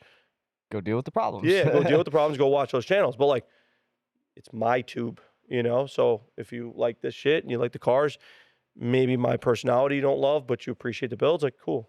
I don't want to scare anyone away with my personality. And a lot of people meet me and are like, whoa, you're way different than on YouTube. And it's like, I am and I'm not. I will still talk shit and I'll still do that. But like, you're only getting the like condensed version of my prickness in those like little single line fuck Mishimoto, or fuck this or fuck that. Like, if you take that to heart, like, you're not going to last there anyway, So I don't know. I think I just want to cut the bullshit. In cars, I also grew up skateboarding. And skateboarding as a standard, it's very critical. If it doesn't look good, don't fucking do it. I don't want to watch it. Style is everything. Performance is like those things. So, did you ever skate? I was bad at skating. I was better at BMX. Okay, do you know about mall grabbing? Yeah. How insane is it that that gets made fun of? Very. But it's so sick that that's a standard. You can't hold your skateboard by the trucks. That is sick. That is fucking standards that like the whole community can spot an asshole from a mile away. That's me with Mishimoto. I can spot the asshole from a mile away. The dumbass, I can spot him from a mile away. And if you have Mishimoto, I hope I'm offending you, and I hope you're taking it to heart, and you go out and get a coil, or you go out and get a better radiator, or whatever the fuck. Like, that's what it's bullying. To be fair, that's what it is in skateboarding. You push Mongo, you know what pushing Mongo is? Yeah. You push Mongo? Just say again? Do you push Mongo? So I don't. Okay. But it's yeah. funny to make fun of people that do. It's skateboarding. You can't push Mongo. It doesn't look good. You look out of control when you're pushing Mongo. Right? I love this. You're going to get a lot of clips, from this. But like, that's where my standards come from. I want everyone to have those standards. Like, this is the skate community. It's the car community. Have the standards. Trash brands will disappear. What's ruling right now is Chinese eBay shit because people are going, well, it's okay. And it's fucking not. It's junk. You are taking money from brands that put R&D, do the work, push the limits, get the machines to make better stuff. And Mishimoto, I got to stop saying Mishimoto. These people are copying it or putting their head in, doing good marketing, selling it $10 cheaper. It's trash. Yeah, it's all trash. How do you spot a company when that stuff happens? Like when a new company comes around, and because like obviously the industry's growing, so more companies are coming. But I'm truly uninterested in new companies. Really, Well, I guess yeah, you follow obviously the OEM stuff. Well, anyways, like it's so. not even OEM. I'm making 922 horsepower. There's nothing OEM about my car, but it is period correct. I'm period correct. People confuse OEM, so I'll tell you what OEM Plus is. OEM Plus is within the original manufacturer. This is my opinion. I think I define OEM Plus pretty well. If the original OEM is original equipment manufacturer. Mm-hmm. So if you have an OEM Plus car, what does that mean? It's made by the original manufacturer. It's all or Nissan. Inclusive to some deal that would happen. Sure, during like that Altia or time. Nismo or whatever. Right. Okay. It's all Nissan. It's all Toyota or Honda. You can't say, well, Olin's are OEM Plus. That's not OEM Plus because they're good. I hear that all the time about Olin specifically. Olin suspension is the best. It's aftermarket. They do OEM stuff for like Ducatis and stuff like that, but it's aftermarket. OEM is Nismo and Nissan and Altia and Autech. Those are OEM Plus. They came on cars that you could buy at the dealership, right? That's the definition. So if you have a 328 BMW and you put M3 shit on there, not just the badge, that's OEM Plus. That's it. Nothing else. Nothing aftermarket is OEM Plus. OEM Plus is up, not up badging. It's up trim leveling, in my opinion. So your 350Z, VR38, OEM Plus. VR30, OEM Plus. Okay. RB25, OEM minus. No, just kidding. RB25, it's OEM. It's your decision if that's OEM Plus, but that's OEM. You're not putting it at 1J. I probably wouldn't categorize that as OEM Plus. Yeah, and me neither. It's a swap. It's weird. It's like a weird, because it's negative because of the technology. Different generations, all of it. And I wouldn't either, but per my definition, I guess it's OEM. It's original Nissan engine, you know. If you get this fit with stock mounts and shit by taking them from a fucking Q50 and a trans mount from a Frontier, like that's OEM Plus as fuck. I'm with it. If you RB25 swap that without buying an aftermarket part, like I'm intrigued, you know? Okay, so on the lines of the OEM Plus, then you mentioned like E36s and stuff like that. So if you just bought a base model E36, put every little detail that makes it an M3 on the car, is it now an M3? No, it's a OEM Plus 318 Ti or 318 IS or whatever. Okay, like we have a GTT outside. It's an Altia car. It's yellow, EV1. It has R34 GTR front and rear seats, R34 GTR steering wheel, Nismo cluster and triple meters. You know the 3 gauges. You're a 350Z guy. Hey, come here. What up, dude? Come here. You good? Come here. Hey, we're talking about you. Oh yeah. Yeah, no. Now, we're talking about now that he's coming over here, you guys have to badger the shit out of him. I've been trying to work with you for years on getting an episode. So, like, that Altia, that car has GTR seats, GTR steering wheel, Nismo LMGT 4s. It's got R35 brakes. It's got RB26. It's got R3 turbos. It's got Nismo carbon airbox, carbon piping, Nismo intercooler. It's got a stock R34 intercooler, Nismo radiator. Everything on the car except the coilovers, the fuel pump, and the injectors, you could buy from Nissan at some point. Yeah. That car makes 540 horsepower. It's fucking gangster. So. OEM Plus. OEM Plus. What's your definition of OEM Plus? Slammed on VSKFs. Okay. See? Slam it, VSKFs, OEM Plus. It's a very simple concept. I don't know why. If you say so. I don't know about it. It's a simple concept. Yo, I seen this dude eat pizza from California. I can't take his opinion on anything, seriously. I bet it had pineapple on it, too. They say about Connecticut pizza. What do they say? It's like Chuck E. Cheese. That shit fire. Chuck E. Cheese pizza is fire. Hey, what's that fire shop? It's called Tractor Supply. Tractor Supply. They're gonna. You'll like it there. You've never heard of Tractor Supply? No. What? Hey, man, I live in California. It's a Tractor Supply store. It's like a mini Home Depot. Yeah, just see if they got it. It's right down the road. No, there'll be a tire on a wheel. You'll be able to just throw it in your trailer. Buy the whole thing. It's like $170. I'll be out in a minute. So right now, you came at the best time. Like TJ and Nate were here, Grant was here, Hertz here, Trevor from Motion Auto's here. Like everyone kind of converges here at the shop. Yeah. We fuck around like tonight. We'll go on to dinner. Like it's just a good time.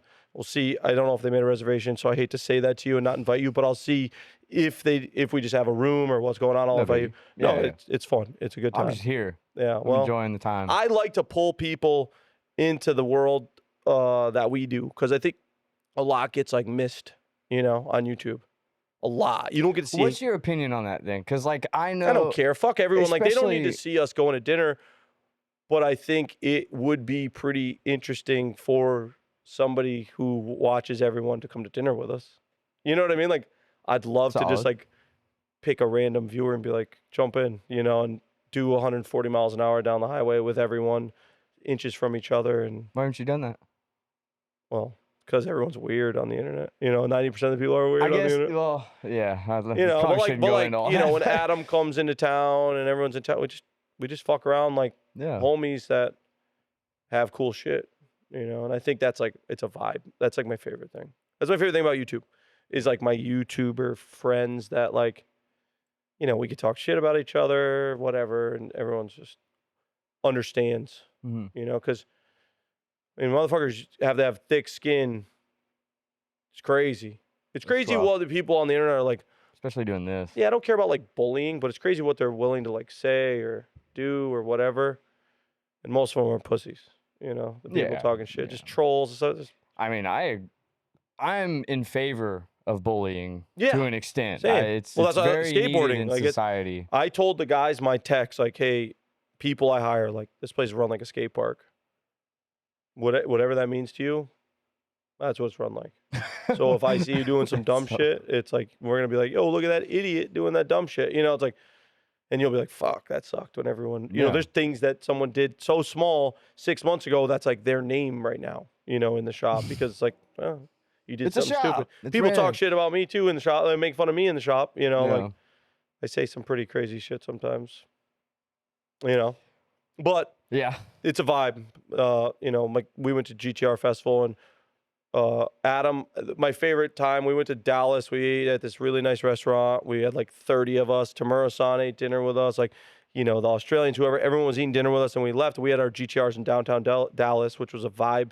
Everyone hopped in their GTRs and like Adam's live streaming from the back seat, which I didn't know. We're doing 130, 140 on the highway. Hertz right here, flames coming out of his car. Like it looked like fucking Need for Speed. And it was like, you can't film that.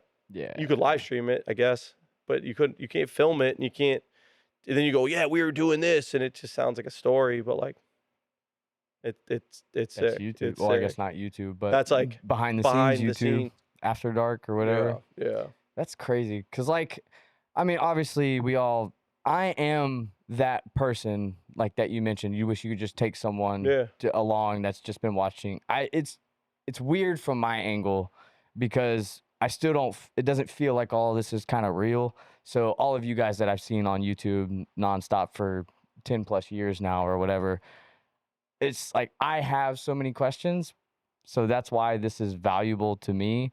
And I'm sure But other people have the same It feels questions. so Do you know her? odd. Yeah, no, You met him before? I've literally been talking. All the guys you mentioned, I've all talked to. Have you met him in and, person like, before and stuff? Yeah. Yeah. Yeah. Yeah. That's cool for you. It's I so- think that's cool. If you watched him, that's it's cool. very cool. I never it's just watched, surreal not almost watched him. because it's like you almost see you have this image in your head for so long. It all comes back to like don't meet your heroes, but you should. Sometimes your There heroes are suck. yeah, I've met a couple that are like Like TJ Hunt, what a what the fucking fuck? pussy. Yeah, fuck No, I'm just that kidding. guy. No, TJ's driving my 996 around today. Like Yeah. I just threw him the keys yesterday, and He's one of the ones that kind of yeah. gave me a shot a little Yeah, bit. I so. gave him a ride in the Colorado, blew the trans. So I blew the transmission in the Colorado, and this morning, round 2 kick and on video, things all over. And this morning, round 2 happened, and I've been beating the fuck out of the thing for months. And like, for some reason today, TJ in the car, third gear left. It was funny though. It's funny. It's a $250 transmission. It's whatever, but it was funny. I feel like I have that bad luck as well. So if something goes wrong when you give me a ride along, I'm sorry. Every time I Nah, get yeah. in someone's car for a ride along, something happens, Really? dude. Yeah. Whether they wreck their shit trying to show out Oh, that's or all right. like I won't get in the car with something anyone. weird breaks. There's very few whatever. people I'll get in the passenger seat with. Really? Yeah, dude. I mean, you got a camera. There's a good chance you're gonna die. Someone's gonna try to show off. Like Hertz not gonna try to show off for me. But some viewers like, oh, many times you need to take a ride in my car. I'll That drive I your get. car, Yeah, yeah, maybe, but I'm not going for a ride with you because that's when we die together. I can understand And I that. don't want to do that. I don't want to die with some fucking idiot who can't drive their shit, you know? If I ever do ride with someone, I'm usually not recording. Yeah, the For that camera reason. I makes don't people do want some to encourage stupid it. shit. I guess I I just will want to check ask. this while you're talking. Oh, yeah, you're good. We obviously have like the aftermath of everything that's happened. How have you handled it from your side and been able to, I guess, move on from everything? And because I know you put a lot of time into the business, and it's kind of Sure. showing on from a viewer perspective. Sorry. You're good. So say the last part again, because I heard it, but I didn't understand. So, like, just how have I how- moved on from like drama? Yeah, so obviously I don't the move drama on happened from and everything, drama. but I don't move on from it. Like, I grew up at a different time Mhm. than I would say the people who I have drama with. The people I have drama with, the person, I'm just going to say person that I have drama with, people don't understand loyalty, right? Okay. Like, they don't understand loyalty. Growing up, like, I remember being like, yeah, I'm loyal to my friends, right? Like, if you get in a fight, even if you're wrong, I'll get punched in the face for you. If the cops roll up and you're in, you know, or your girlfriend calls me and says, was he with you? You know, whatever. That's how I am. These younger people they don't even have a fucking spine. You just say that, like, oh, loyal to themselves. So I don't move on. And everyone likes to say the, like, oh, rent-free thing, right? Like, right now we're talking about it. Someone's going to say in the comments, blah, blah, blah is living rent-free. I've got tons of space up in my brain. And if there's people living rent-free and I'm still able to function at the level I am, what the fuck is your excuse? Because I'm running a shop with people, building sick cars, owning sick cars, maintaining relationships with people that are actually homies, all while still hating your motherfucking ass, you know? So I don't let go of anything. I'm a fucking petty, spiteful piece of shit. If you cross me, it's not that I don't fuck with them. I really don't want you even to live. Not that I don't want to kill anyone. I wouldn't give a fuck Right. if you weren't on this planet anymore. Actually, Check that'd be out. the only time that you would probably leave my brain, is if you just didn't exist. You know, so I don't move on from it. I just keep doing what the fuck I'm doing. You know, and I think I'm doing it at a level that I'm proud of. The level at which we are doing it. You know, I like where we're at, and I wouldn't change anything. I wouldn't change anything. I don't give a fuck enough to change anything, because what it did is everything that happened brought me here, and I'm cool here. So if I want to change this, I think that's more rent-free than hating somebody. I think rent-free is being like, I wish I didn't, you know, blah, blah, blah. Like, that's rent-free. I think what I'm at is just like, I saw your true colors. Content with it. Fuck you. I'm glad that happened, because I know you're a piece of shit, and I don't have to put any more like actual effort. I try to help everyone. That's my thing. I try to help everyone. Do I want to have an upside? Yeah, I like symbiotic relationships for sure. That's what I like.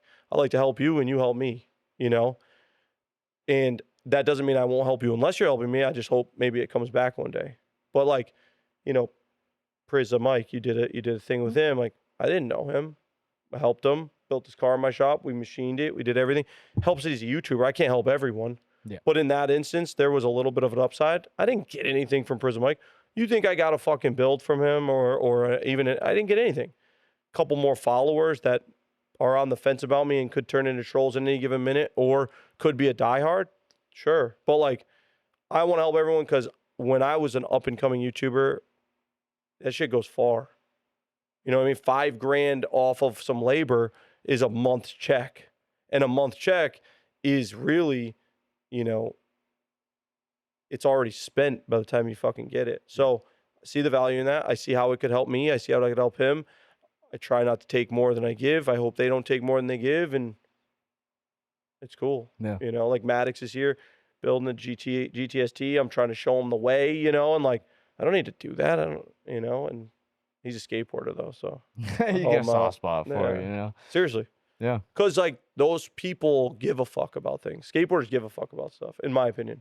You know, like, it's got to look good. They work hard. They eat shit. You know, they, like, do stuff. the whole like skateboarding thing is so telling of someone's character, I think. BMX too, not just skateboarding. BMX too. Good BMX. If you just like had a BMX bike and rode around your town, like that's different than like, oh, I used to BMX. You know what I mean? Like I wasn't a hardcore BMX. no, I'm not talking. I'm just saying in but general. Like yeah. anyone who's doing things that they have to see it through, getting their ass kicked, nothing in exchange. Like what does a skateboarder get for kick flipping a 5-set? You know, especially if it's not filmed. You make it a woohoo. Yeah, you get to be like, I did that. You could tell people could talk about it. They're doing it for themselves, you know. And that's me with cars. I'm doing it for me, and now I get to do it for people who can't do what we do. Yeah. That's all it is. If everyone, you know, it's this shit's fun.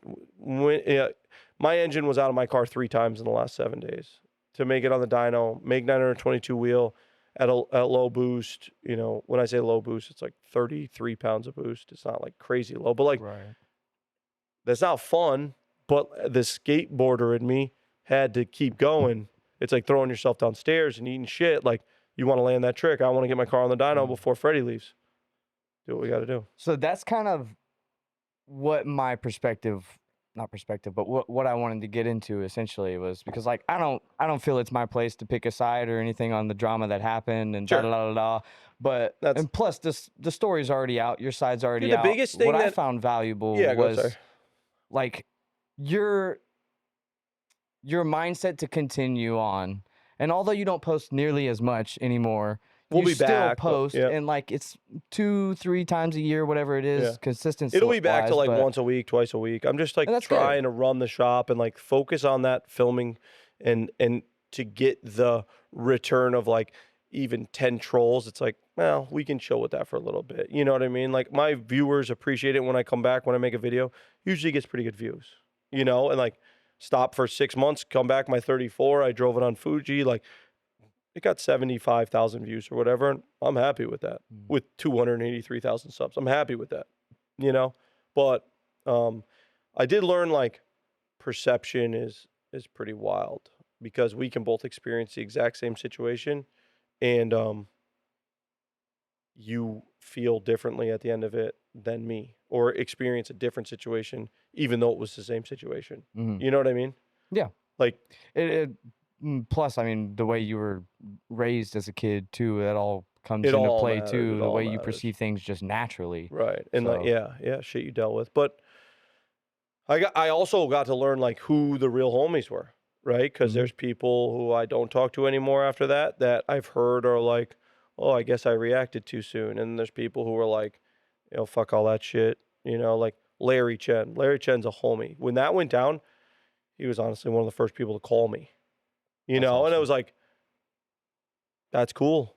You know, me and Adam talked still, you know, I talked through with him and what do you think? Because you can't talk to like your girlfriend about it. She doesn't fucking know. So you have a totally different perspective on things. So you talk to somebody who kind of has had some controversy or whatever, you find out who your homies are. And like, I still have 90% of the same friends. So something's there. It was interesting to see because like, especially going on to other people's channels and stuff too, and that's like the one thing nothing get mentioned about it too, and like that's the one thing I hated is like me muddying up someone else's content, my drama muddying up someone else's content. But at the end of the day, in an LZ video with 3,000 comments, there's 100 bad ones. If they're about me, he probably felt better than them being about him. You know what I mean? Like if I took that, I took that spotlight off him, he was probably like, "Cool, Tommy got all the hate. I didn't get any hate. I'm chilling." You know, and like. And I signed up for it. So, like, he wouldn't want me to experience that, but it didn't really negatively affect, I didn't want it to negatively affect anyone else. You know, Hoonigan came through, I've collabed with some pretty fucking big YouTubers and become friends with them. Not just like do a video or whatever. Pizza Mike, I talk to him once a week, you know, about cars or questions or wanting to do something. Adam, I talk to almost daily. TJ, I talk to weekly. Hurt, I talk to weekly. Like, I talk to all these people all the time. That's awesome. Yeah, they're homies. I guess as far as all of that goes, what is your plan for the future, I guess? I mean, obviously the business wasn't really affected by the drama. as much. Who knows if it was, right? You'll Yeah. never know. Like, I didn't get people that called me and are like, hey, I was going to bring my car to you, but I didn't. You know what I mean? I don't I would get expect that. it like kind of directed your audience to more who you want. Exactly. Right? You have customers that are like, get their car and they're proud of owning their car and their car is clean. And, I don't know. I'll never know what it cost me. And that's the problem with defamation. And that's why defamation's no joke. And defamation is saying things that aren't true about somebody and presenting them as facts and hurting their money or their reputation. I was defamed with enough falsisms or lies that there's comments still today, 3 years later. I don't care, but it's like, who is that affecting? Who is that influencing? Like, maybe your old partner heard some stuff and talked shit about me on the internet, and now he's not here to hear that he's a fucking idiot, Very simple stuff that, like... By the way, I did apologize. Off camera, all this stuff. I didn't even know. I'll be honest with you. You're not the first person I've done that for. Okay, yeah, Like, no, I've I had to didn't do it know. for You told me, multiple- you're like, and I'm sure that's like a knee-jerk reaction to be like, hey, I'd like to do something with you, but my old partner was a fuckwit, and like, if he's gone, I don't have a fucking problem, If he was here, though, I'd probably rather do a podcast with someone that didn't like me so I could fucking make fun of him I and bet talk that shit. would be It would be interesting. fucking great. If anyone has a podcast out there that doesn't like me, hit me up. I would love to hear things that you have to say. But I have to ask this. Would you ever be interested in doing a podcast with Rudnick on at the same time? Or is that even legally it's legal. We don't have any able to like, happen? Yeah, no, we don't have anything with Rudnick. The only thing that with Rudnick is I am hair trigger to, if he were to ever defame me, I would come at him. I let the statute of limitations run out on one thing because I was busy dealing with the other thing. If he were to ever defame me again, that dude wouldn't even be able to have spit come out of his mouth without fucking me jumping down his throat. With that being said, Isn't he that would... the side that most people focused on was the Rudnick stuff? Sure. I don't know. Yeah, sure. It But seemed like he couldn't do this with me because he couldn't keep up with me. He couldn't have a conversation with me. I could tear apart everything he could ever want to say. And the only way he would get anywhere is half-truths, which is what was the past, which is how they got me last time. That was coordinated. That was in a coordinated attack with someone who was in my shop, proven by the person who made the videos, Huracan Ian. He told me personally, this person, we would be on phone calls talking about how to edit this, where to put this, how to present this, blah, blah, blah. And I mean, that was an attack. If we were in the same room, he wouldn't be able to, he can't keep up. He just can't keep up. He's about a 72 IQ. He's got nothing in this situation. He's nothing. What about with Ian? Me and Ian are actually like kind of straight. Ian's not that bright. Me and Ian are straight, and I tell him this. Everything I'm saying right now, obviously, I'm assuming he'll be seeing. He's not that bright. But I wouldn't go on a podcast with Ian because he's got nothing to fucking offer anyone else on an opinion. He said everything he had to say, and a lot of it was twisted hearsay from other people trying to. Where I was going with he's not that bright. He was easily influenced by other people in a situation that had half truths. The long and short of that whole scenario is expectations versus reality from both sides without clear expectations. So you come here and you say, I want my GTR built. I say, sure. If you don't talk to me again and you wire me money, I assume you want it done my way. Well, God forbid it gets finished and you look at it and you go, I didn't want this. Well, what the fuck are we doing, right? Yeah. So that whole situation was things not being said, business not being handled correctly, and eventually someone being in a position to be influenced by an outside source for that to be a sore subject. Because I never, there was the first line of the first video was a lie where it was, if you're seeing this video, I've tried to contact Tommy for 2 weeks. That was in documents and proven to not be true. You can't make a statement like that when it's not true. It adds a twist to the story that I'm trying to duck someone. There's so many little things that you can say that are harmless that paint a whole picture. Defamation doesn't need to be a one line of this person's this. It's what you feel like when you leave the story. That's defamation. And all those little chipping away statements, like if you're watching this, he's ducked me for 2 weeks, you're instantly on, he must be guilty, or he, whatever. And it's like, that's not even true. He tried to call me the night before when I was going out to dinner with my family, and didn't answer the fucking phone because I didn't talk to him very often. And usually when he called me, he wanted something.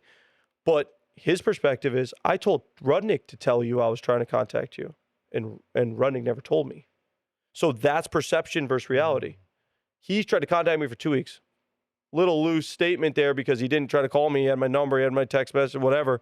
He said, Rudnick, tell Tommy, blah, blah, blah. And Rudnick chose not. This is from me inside. I don't know. Right. Rudnick chose not to tell me. Why? Who the fuck knows? But here's the difference, because I'm loyal. Whenever somebody said, I've been trying to contact Rudnick, he owes me money, or something like that, I'd be like, fuck you. He doesn't owe you money. This is bullshit. I know the story, blah, blah, blah, blah, blah, blah, blah. Dude, you don't know how many battles I fought for that kid with Tommy the painter who fucked him out of money. Even Jack and Roberto who, not Jack so much in the sense that, but I had confrontations with my friend Jack because of what went on with certain deals that Rudnick was a part of with HP Logic. That shit, I was his, what's the word? I was on his side. Coordinator? Yeah, no, I was on his side for everything. Yeah. Even when he was wrong, I was on his side. Because I knew him and his lackadaisical attitude and how that can get him in trouble. And I'd also call him a fucking idiot all the time for letting himself get into certain positions. At the end of the day, I don't think he's doing better than me. I'll say it like that. It's not my place again to pick a side or say who's doing better and best and whatever. I feel in a better position that I would want to be than what I see from his side. And I think that's visible. So my thing is, I just want to make sure that if for any reason someone's dealing with any relative situation, what do you get out of this? Well, What I'll tell is you the advice next if you step ever, or there's two what to pieces of do? advice.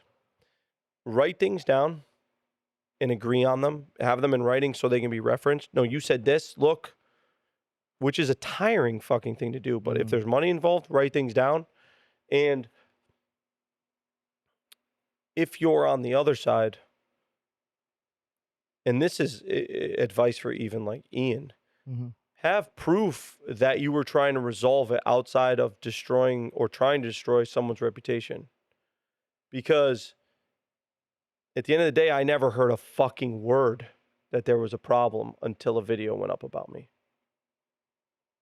I mean, that's almost, let me rephrase that, because I did have conversations with Ian where it was like, you think that, I think this, give me something in writing. But that was 2 years before a video. So there was no conversation of there's a discrepancy, you need to write this wrong, or even here's a complaint from my attorney, what do you want to do? It was, let's go to the internet and hurt his reputation and hurt all the people around him and hurt everyone and cause a big scene for a little clout. Because at the end of the day, that's the only thing you would gain is a couple views. That's all. You're not gaining. You didn't win. You didn't get whatever you. Publicity stunt at that point. Yeah, publicity stunt. And other people were sitting back going, oh, this is working beautifully, while not having to put their neck out. Nobody else could have been sued for defamation except for Ian. How does that look for the people who influenced him and manipulated situations? Like, he was told I was going out and buying a $600,000 R34. Just who gives a fuck?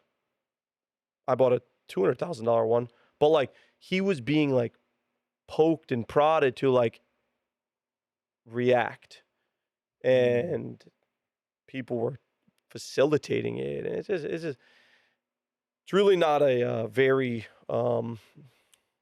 boy thing to do. no offense, it's a little female-ish, Yeah. you know? Emotional.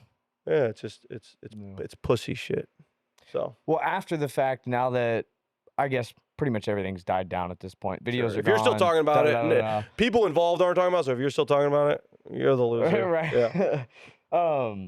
I guess now that is there anything that you can see from a calm head perspective, post perspective, that you could have done from the jump that would have completely excluded all of this from happening? Yeah, other like than what I just just kicking said. them out. Like what I just said. Okay. You know, and how I would have changed it or reacted differently was I wish I could go back and it was actually pretty like I don't have anxiety or anything. It fucked with me a little bit. It made me like uncomfortable on camera and even traveling because I got like threats.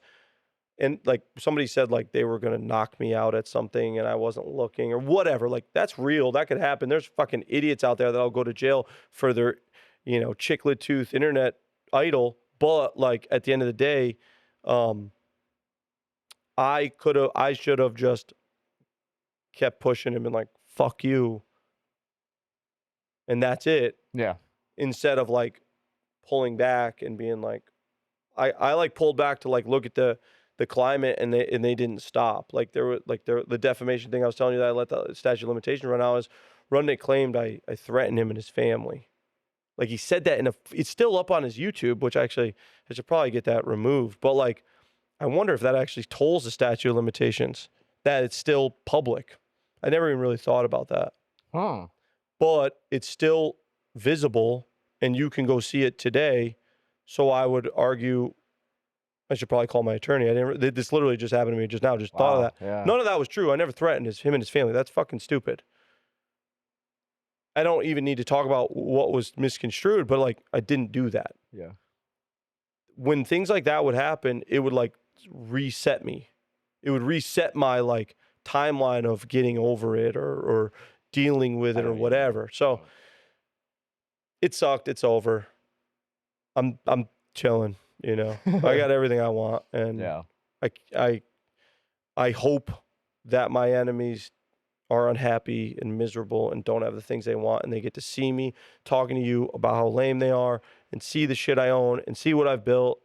I've got a family. I've got a house. You know, I'm building a house. I've got property. Like I'm doing good, and that is the best revenge. You know, is just your life sucks and I'm chilling. You know. We're all still human. Yeah. That's my petty side of me. Yeah. Right. I'm petty. So it's there's Part so of many your people. persona. Yeah. If you Like- fuck with me, I don't want you around. You know. It's Yeah. just that simple. Well, everyone's asking, obviously, in your comments and everything else, when, and you mentioned it too, when is the content coming back? So I have like a bunch of banked videos, but I don't want to come back and then go ghost for another 100 days. So I'm going to come back when I have like a solid 2 videos a week for a couple months. And I'm about there. Okay. I've got a bunch of shop builds. I got a bunch of my own builds. I got a bunch of shit I bought. I got a bunch of traveling I did. I went to GTR Festival in Australia. We're prepping for GTR Festival USA. Where last year what I consider we swept it without, you know, not the drag racing side, just what we were there for. We did fucking amazing. That's our focus right now. And yeah, that's kind of what's up. So those videos will come out, and this is really the higher paying months of YouTube anyway. So right now till December is where you make the real money. January to fucking July is like you're working for nothing, you know. So it'll come back. It'll be back. Let's say September 1st, you know, sometime around there, after all this nonsense dies down and we can clean the shop and I can park my cars away that they're not being taken apart. Yeah. And, like that's today, you know what I mean? So we're going to Awesome, Japanese man. Classic Car Show in Long Beach. We're going to R's meeting in Japan. We're going to GTR Festival. We're going to Grid Life. We were going to go to Car Week, but we're going to Grid Life. And we're going to Tokyo Auto Salon. Like we're getting back into it. So Sick. The Dude. end of the I didn't year know will you be were actually cool. going to be there this weekend. That's cool. Oh yeah. Yeah. That's what that text I got. I've got a pass is waiting for me. Oh. Yeah.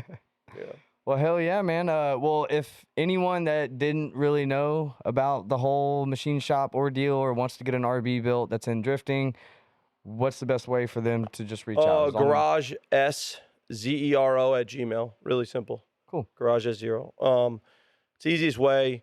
Don't try not to hit me up with your KAT shit. You know, like JP's actually like a KA. He's good with the KA. He's good with the SR. He's good with the RB. He's good with the 2J. I want to do cool stuff. I want to try to do cool stuff. If you want like an OEM refresh and you have all the parts, bring it the fuck by. Make no work for us. But if you're like, hey, I want to drop my block out, like, nah, I'm good. But Garageszero@gmail. Cool. And then last question I got to ask, what is the best car in your perspective that you have had come through here? That isn't mine? Or just any car. Anybody's car. Come through, they got built? Yeah. Built or touched, worked on, whatever. I don't know. I'll take you for a ride in my 33. My 33 is pretty fucking gangster. It's like That's fair. I've put everything into it that I have. Parts I've stored for 10 years, you know, like maybe not 10 years, 8 years, whatever. That car is fucking good. But my 34 might be better when it's done. We'll see. We'll see. Well, awesome, man. Well, I just want to say thank you. Thanks for sure. taking the time. Thanks this for was having me. awesome. Thanks for having me at my own place. Yeah, absolutely. Yeah, you're welcome to any time, I guess. But yeah, that's all I got, I guess. And cool. Yeah, I'll let you get back to it. If you hate me more after this, you were never going to like me, you know? I mean, that's a fair point.